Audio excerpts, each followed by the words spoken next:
Hello everyone, this is Defense Politics Asia, and this is the analysis of the Vuhledar situation.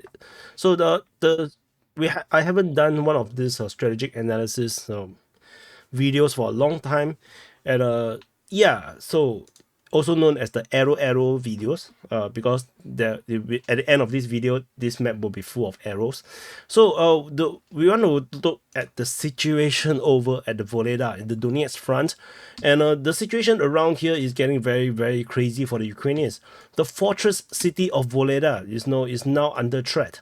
The Russians have actually let me I'm not so used to the hotkey now. Okay, so the Russian forces have taken the Dacha regions in the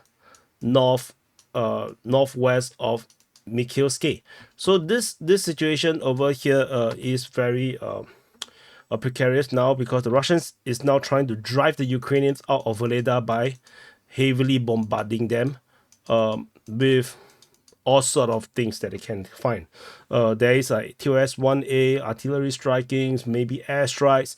So, although surprisingly, the high-rise buildings are still standing. No, Soviet buildings are built differently.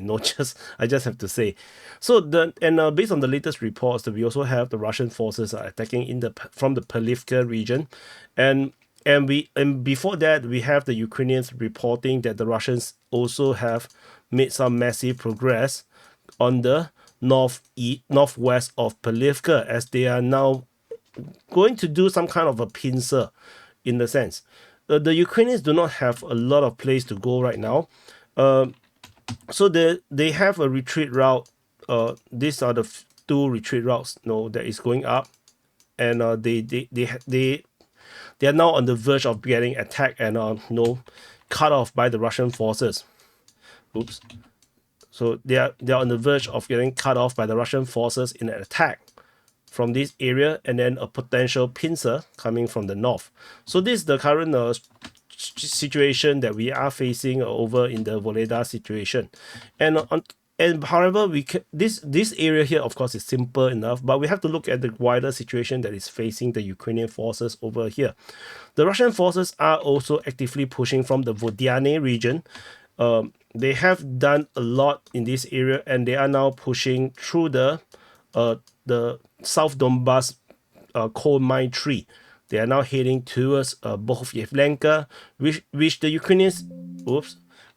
Ukrainians seems to have some defenses around here that may be allowing them to help to defend. But this is actually a very important hub from this region, where the Ukrainians can actually help to reinforce and resupply or attack the Russian forces from these areas here. But the problem with the current situation is that not just the Russians are pushing from Vodyane, the other flank, the western flank at Novoyukrainka and the south of Bohov-Yevlenka also seems to be slowly going to be under threat, with the Russian forces possibly able to push northward like this. And also that the Russian forces have secured Preshestivka largely, and they could potentially also head up to Preshestivka. And Novoyukrainka itself is a pretty important junction, which links to Bohov-Yevlenka, and this goes down to Preshestivka. But of course, they already lost Preshestivka, so the southern route is now useless. And if the Russians take Novoyukrainka, they will be able to head up north and basically just bypass Bohov-Yevlenka, as well as they continue to hit Maximilianivka and then go towards Uspenivka like this. So, and Bohov-Yevlenka will just become irrelevant just by this move on its own. And this is looking really dangerous for the Ukrainians at this moment, because it's probably easier to go for Ukrainka at this time. Bohov-Yevlenka, if you get encircled, then the entire area here will just collapse. We are talking about the entire area. This entire blue area will just collapse on its own. The Russians are already reportedly heading in the direction of Downey. This is Downey over here. This is Downey.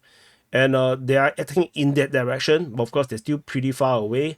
the Russian forces are still, in the strategic sense, still attacking in the, oops, wrong color, Konstantinivka region, and they have advanced quite a bit and are heading towards Katerinivka, which the name didn't turn out, but it's actually here. This is Katerinivka. So the Russians are now pushing for it right now. But the push here is not very hard because it seems that the Russians are now focusing on Vuhledar, and the Vodiane situation, the Ukrainians are holding the line pretty decently at this moment. Wrong color. They're still holding the line pretty decently, but the strategically the Russians are pushing in too many directions. It feels like, just like, for example, the capture in the eastern part of Preshestivka, it feels like the Ukrainians just unable to deal with the situation. Over in the Zolota Neva region, the Russians are also making this push from this area. In the northeast of Novodonetsk, the Russians are making this push towards Zolota Neva. So this is also currently happening. And the securing of Zolota Neva would allow the Russians to secure like this and then head for Shatarsky. Hitting Shatarsky would mean Novo-Ukrainka becomes a little bit pointless, because these are just like the onion skin, it peels off one by one, and yeah, one layer covers the other layers. So I'm not sure how the Ukrainians were going to react right now, because there seems like a few vectors of attack. We got 1, 2, 3, 4, 5, 6, 7, 8. There's just so many places that the Russians are pushing. It's unclear how the Ukrainians going to deal with it. Tentatively, it looks like they can't. A mass withdrawal from Vuhledar seems to be coming soon, because the Ukrainians, based on their deep state UA, their main, the biggest, most credible open source intelligence on the Ukrainian side is now already like preparing their followers for potential withdrawal from Vuhledar. And it looks like they are not able to hold this position anymore. Too many footages is coming out. It looks horrifying. The amount of shelling there is, and the potential envelopment is going to happen. Anyway, yeah, this is the current situation. I think the main action is going to be around Vuhledar and our Vodiane region. The push towards Novo-Ukrainka haven't exactly happened yet, as the Russians are still trying to secure Zolota Neva first at this area.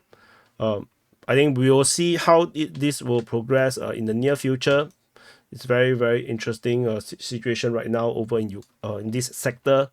I always thought Vuhledar will take a long time. It indeed has held for a long time, but I think we are now looking at the very end of the Vuhledar situation. So anyway, thank you for watching. Do press the like button, subscribe. This is just a simple analysis of the situation with all these arrows. Hopefully this makes you happy, and I'll see you guys in the next update.